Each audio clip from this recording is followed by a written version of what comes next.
చండీ అనేది సృష్టి అంటే అందరూ అనుకునేది ఏంటంటే ఒక భూలోకం అనుకుంటారు. భూలోకం లాంటి ఇంకా 13 లోకాలు ఉన్నాయి. మొత్తం సృష్టిలో 14 లోకాలు ఉన్నాయి. ఆ 14 లోకాలకి మహత్కృష్టమైనది చండీ యాగం. అంటే సృష్టిలోనే అమ్మని మించిన దైవం గాని, శ్రీచక్రాన్ని మించిన యంత్రం గాని, చండీని మించిన యాగం గాని లేవు.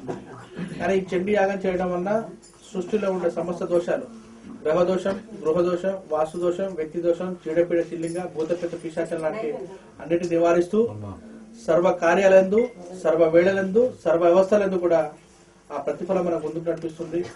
ఈ ప్రతిఫలం అనేది చండీ నిర్వహించిన వ్యక్తుల భవిష్యత్ తరాలు. అంటే ఒక వ్యక్తి నిర్వహించినట్టయితే ఆ వ్యక్తి తను తన కుటుంబ సభ్యులైన అంటే వారసులు, కొడుకులు గాని, వాళ్ళ కొడుకులు బిడ్డలు కానీ, అంటే మన వాళ్ళ 3 తరాల వరకు ఈ ప్రతిఫలం మనకు కాస్తుంది. లభించే అవకాశం ఉంటుంది. 3 తరాలు ఉంటుందండి ప్రతిఫలం మనకి. ఈ రోజు మన చెడ్డి మన మల్లయ్య శెట్టి గారు చేస్తున్నారు. కానీ ఒక మల్లయ్య శెట్టి గారు కాకుండా మల్లయ్య శెట్టు భవిష్యత్ తరమైన వాళ్ళ అబ్బాయి, మళ్ళీ వాళ్ళ సంతానం ఏదైతే ఉంటుందో ఆ 3 తరాల వరకు కూడా ఈ ప్రతిఫలం కాస్తుంది. దానివల్ల సర్వ కార్యాలందు, సర్వ అవస్థలందు కూడా, సర్వ వేళలందు కూడా ఒక రకంగా చెప్పాలంటే అమ్మ అని తలుచుకొని మనం అగ్నిలో దూకినా, నీటిలో దూకినా తప్ప కూడా రక్షించి అన్ని వేళలా ఆవిడ ముందు నడిచి వ్యక్తుల్ని వెనుక నడిపిస్తుంటుంది. అయితే అందరికీ ఈ భాగ్యం దక్కుతుందని కూడా చెప్పలేము. ఎందుకంటే పూర్వజన్మ సుకృతం ఉంటే గానీ చండీ యాగం చేసే భాగ్యం రాదు. 1000 కోట్ల ఉన్న వ్యక్తులు కూడా అది చేయలేకపోతున్నారు. అతి సామాన్యులు, కూటికి లేని వాళ్ళు కూడా చేయగలుగుతున్నారు. అంటే ఇక్కడ డబ్బుతోని గాని, ధనంతోని గాని, స్థాయితోని గాని సంబంధం లేదు. అమ్మవారి కరుణ ఎవరికి లభిస్తే వాళ్ళు చేసుకోవడానికి అవకాశం ఉంటుంది తప్ప స్థాయిని బట్టో, డబ్బుని బట్టో ఇంకా గొప్ప వ్యక్తులు మనం అనుకోవడానికి లేదు.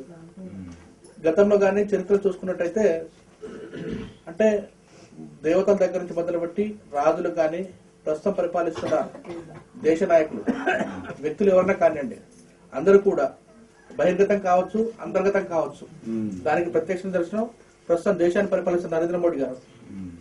ఆయన ఎంతటి ఉపాసకుడు అంటే ప్రపంచంలో అగ్రరాజ్యంగా వెలుగొందుతున్న అమెరికా దేశానికి వెళ్లి కూడా దేవీ నవరాత్రుల సమయంలో అగ్రరాజ్య అధ్యక్షుడు విందుకు ఆహ్వానిస్తే ఆ విందుకు హాజరై కూడా అంటే ప్రపంచంలోనే ఏవైతే మెరుగైన భోజన సదుపాయాలు ఉన్నాయో అన్ని అక్కడ ఉన్నా కూడా ఆయన ఏది ముట్టుకోకుండా ఒక గ్లాసు వేడి నీళ్లు మాత్రమే తాగి, అంటే అమ్మవారికి ఆయన ఇచ్చిన విలువకు నిదర్శనం అది. వ్యక్తుల్లో గొప్ప వ్యక్తిగా, అగ్రరాజ్య అధినేతగా అమెరికా అధ్యక్షుడు చెప్తే ప్రపంచం మొత్తం ఆచరిస్తుంది. కానీ సాక్షాత్తు ఆ అమెరికా అధ్యక్షుడు ఆహ్వానించిన విందుకు హాజరై కూడా కనీసం ఒక ఫలం కూడా ముట్టుకోకుండా ఒక గ్లాసు వేడి నీళ్ళు మాత్రమే తాగి అమ్మవారికి మీద ఆయనకున్న భక్తి నిదర్శనం అన్నమాట. భక్తి చూపగలిగారు. అంటే మనం ఏమనుకుంటామంటే ఇప్పుడు మనకెవరన్నా ఒక సర్పంచ్ మనకు ఏదైనా విందుకు ఆహ్వానిస్తే మనం గొప్ప ఫీల్ అవుతాం. అలాంటిది ప్రపంచ జేత అంటే ఒక రకంగా ఇండైరెక్ట్ గా ప్రపంచాన్ని శాసిస్తున్న ఒక దేశ అధినేత, అలాంటి వ్యక్తి విందుకు ఆహ్వానించినా కూడా అక్కడ వ్యక్తి కంటే కూడా శక్తికి ఆయన విలువ ఇచ్చాడు. ఆయన ఎప్పుడు కూడా ఇచ్చిన శక్తి విలువనే ఈ రోజు ఆయన ఆ స్థానంలో కూర్చోబెట్టింది. ఆ శక్తికి విలువ ఇచ్చారు కాబట్టి కూర్చోగలిగారు. అంతే, అది ఫస్ట్ నుంచి కూడా ఆయనకు ఊహ తెలిసినప్పటి నుంచి ఆయన అమ్మవారి భక్తుడు. ఆ రకంగా అమ్మవారి సేవ చేసుకుంటూ వచ్చాడు కాబట్టి ఒక అతి సామాన్య వ్యక్తి, ఒక టీ అమ్ముకునే కుటుంబం నుంచి వ్యక్తి దేశాన్ని ఒక రకంగా చెప్పాలంటే ప్రపంచాన్ని ఈరోజు శాసించగలుగుతున్నాడు. ఆయన ఒక మాట చెప్తే అంతర్జాతీయ యోగా దినోత్సవం నిర్వహించాలంటే 175 దేశాలు దాన్ని ఆచరించి చూపించినాయి. అంతర్జాతీయ యోగా దినోత్సవంగా జూన్ 21 ప్రకటించినాయి. ఈరోజు ఇప్పుడు మనం ప్రస్తుతం నడుస్తున్న నోట్ల రద్దు వ్యవహారం కూడా ప్రపంచ దేశాలన్నీ కూడా నరేంద్ర మోడీని అనుసరించాలనుకుంటున్నాయి. కారణం అంటే ఒక రకంగా చెప్పాలంటే ఆయన భారతదేశానికి ప్రధానమంత్రి, కానీ ఆయనకున్న శక్తి, అమ్మవారు ఇచ్చిన శక్తి ద్వారా ప్రపంచాన్ని అంటే ఆయన మాట విలువిస్తుందంటే ప్రపంచ విజేతగా ఇండైరెక్ట్ గా ప్రకటించుకోవడానికి అవకాశం ఉంది. అంటే ఆయన ఏదైనా ఒక నిర్ణయం తీసుకుంటే ఇన్ని దేశాలు మద్దతు తెలుపుతున్నాయి. అంటే ఆ శక్తి ఎవరు ఇచ్చారు? సాక్షాత్ అమ్మవారు ఇచ్చిందే. వ్యక్తి గొప్పతనం కాదు, అమ్మవారు ఆయనకి. కాబట్టి అంటే దాన్ని బట్టి మనం అర్థం చేసుకోవాల్సింది ఏంటంటే ఎవరైనా వ్యక్తుల్లో ఎంత గొప్ప వ్యక్తి అయినా అమ్మవారి ముందు బలాదూరు. కాకపోతే ఎవరైనా ఎంత గొప్ప వ్యక్తి అయినా అమ్మవారికి శరణు వేడాల్సిందే. అమ్మవారికి శరణు వేడి ఎవరైతే చేస్తారో వాళ్ళకు తప్పకుండా అన్ని రకాల శుభాలని అమ్మవారికి చేస్తుంది. కాబట్టి దానికి ఎవరికి వీలెంతగా అంటే ఇంతే చేయాలి, ఈ రకంగా చేయాలని చెప్పి నియమాల కంటే కూడా అమ్మవారు కోరుకునేది ఏంటంటే మనస్సాక్షి చేసిన ఒక 10 నిమిషాలైనా ఆవిడ మీద ధ్యానం లీనం చేసి మనసు ఇంకో దగ్గర అంటే ఇంకో దగ్గర విభేదించకుండా పూర్తి స్థాయిలో మనం చేయడానికి ఒక ప్రయత్నం చేయండి. తప్పకుండా ఆవిడ ప్రతిఫలం ఇస్తుంది. ఇప్పుడు మనం ఏదైతే ఇక్కడ చండీయాగం నిర్వహిస్తున్న తులజాభవాని అమ్మవారు కూడా ఆవిడ ఒక ముని పత్నిని సంరక్షించడం కోసం కైలాసం నుంచి దిగొచ్చారు. ఆవిడ అమ్మ అన్న పిలుపును విని ఆ పిలుపు అందుకొని సాక్షాత్తు కైలాసం నుంచి దిగొచ్చారు. కర్దమ మహాముని అని ఒక ముని మనకు బేర్వాడ పర్వత ప్రాంతంలో తపస్సు చేసుకుని ఉండేవాడు.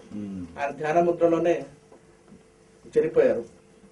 చనిపోయినప్పుడు ముని అప్పుడున్న ఆచారం ప్రకారం సతీ సహగమనం చేయాలన్నమాట. అంటే భర్త చనిపోతే భర్తతో పాటు భార్య కూడా ఆ చితిలో కాలిపోవాలన్నమాట.